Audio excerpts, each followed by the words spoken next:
사회에 일어나는 여러 가지 문제들, 그중에서도 초미의 관심사가 바로 부동산이 아닌가 싶습니다.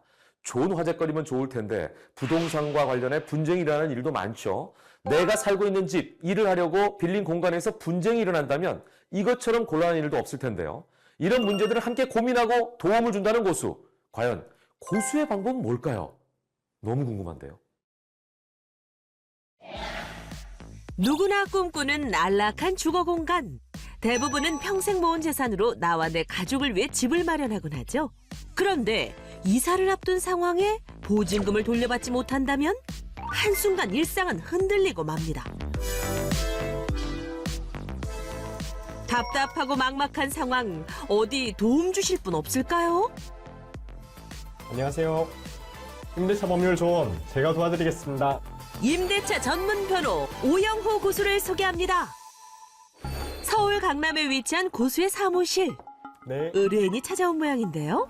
네, 안녕하세요. 임대차 계약이 만료됐는데도 보증금을 돌려받지 못해 답답한 상황이라고 합니다.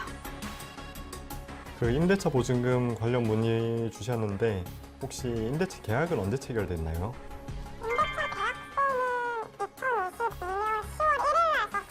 그럼 혹시 임대인한테 계약 만료 시 해지 통보 같은 것들은 따로 하신 적이 있나요?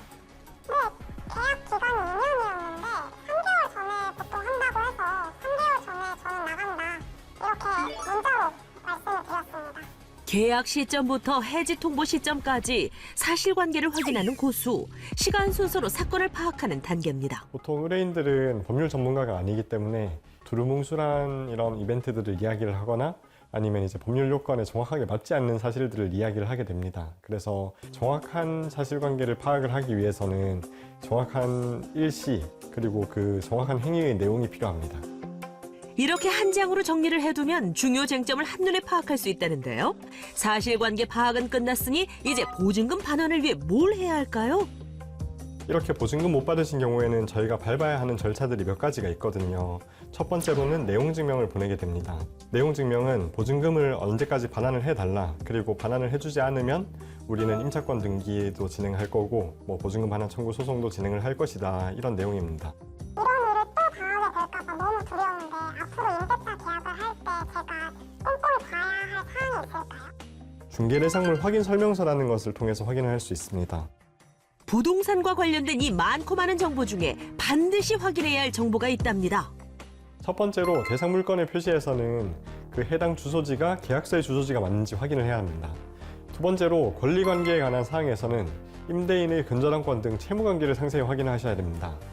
마지막으로 실제 권리관계 또는 공시되지 않은 권리사항에 관한 부분에서는 선순위 임차인들이 얼마나 되는지, 그래서 내가 언제 어떤 순위로 보증금을 받을 수 있는지를 확인하셔야 됩니다. 혹시라도 마음에 드는 매물에 문제가 있을 경우를 대비한 방법까지 설명해 주는데요. 만약에 중개대상물 확인 설명서를 확인을 했는데도 이 매물이 너무 마음에 든다 하는 경우에는 이렇게 특약을 넣어서 리스크를 해결할 수 있습니다. 당사자가 작성한 특약은 법으로 다른 규정이 있어도 우선 적용받는다는 것 알아두세요. 그리고 기억하면 좋을 정보 또 하나. 첫 번째로는 보, 전, 짐, 안 기억하셔야 됩니다. 보증금 전액 받기 전에는 짐 빼지 않는다의 약자입니다.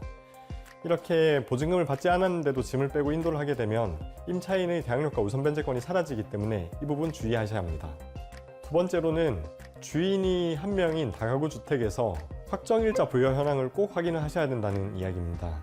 중개대상물 확인 설명서에 물론 관련 내용이 적혀야 되지만 가끔 이렇게 미기재되거나 공인중개사 집주인이 짜고 이거를 거짓 기재하는 경우들도 있습니다. 그래서 이 경우에는 임대인에게 꼭 세입자 확정일자 부여 현황을 보여달라고 해서 내 순위가 어떻게 되는지를 파악하시는 게 좋습니다. 내 편이 생긴 것 같은 든든함. 꽉 막혔던 속이 쑥 내려가는 것 같은데요. 한두 푼도 아니고 몇 억이 들어가 있는데 임대인이 안 준다고 해서 밤잠을 많이 설쳤는데요. 오늘 변호사님과 함께 상담했고 순차적으로 제가 할 수 있는 방법을 친절히 알려주셔서 훨씬 안도가 되는 것 같습니다. 꼭 소송을 진행하지 않더라도 법률 조언만으로도 웃음을 되찾는 의뢰인을 볼 때마다 힘을 얻는다는 고수. 의뢰인들이 항상 들어오실 때는 굉장히 힘든 마음으로 이렇게 눈물을 보이면서 들어오시거든요. 하지만 일이 마무리가 되고 나서는 그렇게 웃음을 보이실 때 저는 변호사로서 큰 보람을 느끼는 것 같습니다. 상담은 시작일 뿐 이후에 할 일이 참 많습니다. 전화 통화도 주요 일과 중 하나라는데요. 네, 임대인이시죠. 잠깐! 지금 의뢰인이 아니고 상대 측과 통화하시는 건가요? 저희의 최우선 목표는 소송을 진행을 하는 게 아니고 보증금을 받아오는 것이지 않습니까? 그래서 그렇게 최대한 빨리 보증금을 받아오기 위해서는 이런 소송 외적인 소통도 중요하다고 생각을 합니다. 소송을 진행할 경우 보증금을 제대로 돌려받으려면 최소 6개월에서 1년의 시간이 걸린다는데요. 기간이 길면 길수록 힘든 것이 의뢰인입니다. 그래서 고수는 의뢰인들에게 현실적인 도움을 주기 위해 임대인을 끈질기게 설득한답니다. 변호사님, 안녕하세요. 네, 안녕하세요. 지내셨습니까? 잘 지내셨습니까? 오, 친분이 꽤 있는 것 같은데요? 이사는 잘 하셨나요? 네. 덕분에 이사 잘 했습니다. 그때 말씀드렸던 신혼집으로 이사했고, 다음에 그때 한번 초대해 드리기로 했었잖아요. 보증금을 돌려받지 못해 소송을 통해 보증금은 물론 지연 손해금, 변호사 비용까지 받아 안락한 신혼집으로 이사했답니다. 저는 의뢰인으로서 만났지만, 그냥 단순하게 변호사와 의뢰인의 관계를 떠나서, 진짜 내 일처럼 아니면 내 가족이 이런 일을 당했다라고 생각하고 대해준다라는 그런 느낌을 많이 받았어요. 누군가를 돕기 위해선 늘 배워야 한다고 말하는 오영호 고수. 때문에 고수는 오늘도 사람을 공부하고 법률을 공부한답니다.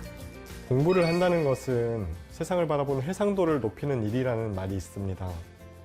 저 또한 계속 경험을 쌓아가고 배우면서 주변 사람들과 의뢰인들에게 힘이 되는 그런 변호사가 되고 싶습니다. 오영호 고수의 1%의 비밀은 보증금 반환기간 단축을 최우선으로 하는 법률 조언입니다.